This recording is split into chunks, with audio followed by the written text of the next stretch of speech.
کیا آپ کو معلوم ہے کہ حضور سید عالم صلی اللہ تعالیٰ علیہ وسلم قرآن پاک کا دور کس سے فرماتے تھے؟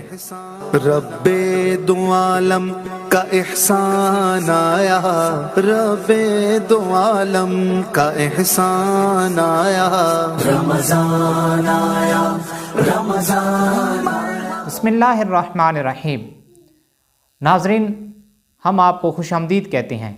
نئے آنے والے دوستوں سے گزارش ہے کہ ہمارے یوٹیوب چینل کو سبسکرائب کریں اور بیل آئیکن کو کلک کر دیں۔ ناظرین، حضور سید عالم صلی اللہ تعالیٰ علیہ وسلم حضرت جبریل علیہ السلام کے ساتھ رمضان شریف میں قرآن پاک کا دور فرمایا کرتے تھے، جیسا کہ حدیث ذکر ہوئی۔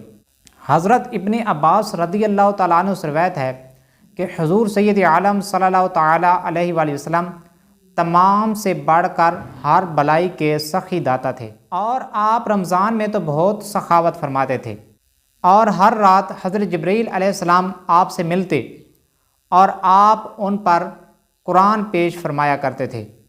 جب حضرت جبریل علیہ السلام آپ سے ملتے تو تب آپ بھیجی ہوئی تیز ہوا سے زیادہ سخی بالخیر ہوتے تھے۔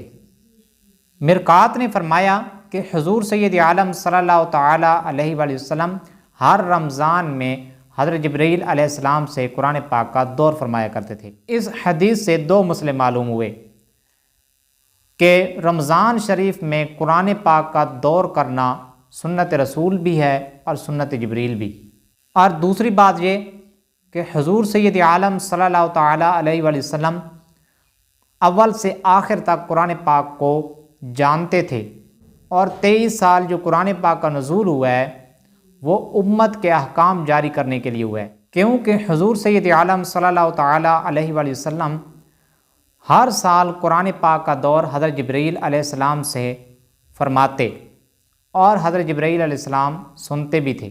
نزول کی تکمیل تو حضور پاک صلی اللہ تعالیٰ علیہ وسلم کے وصال فرمانے سے کچھ پہلے ہوئی، تو معلوم ہوا حضور سید عالم صلی اللہ تعالیٰ علیہ وسلم مکمل قرآن پاک کو جانتے تھے۔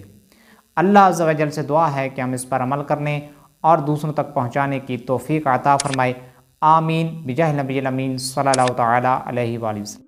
رب دو عالم کا احسان آیا، رب دو عالم کا احسان آیا، رمضان آیا، رمضان آیا۔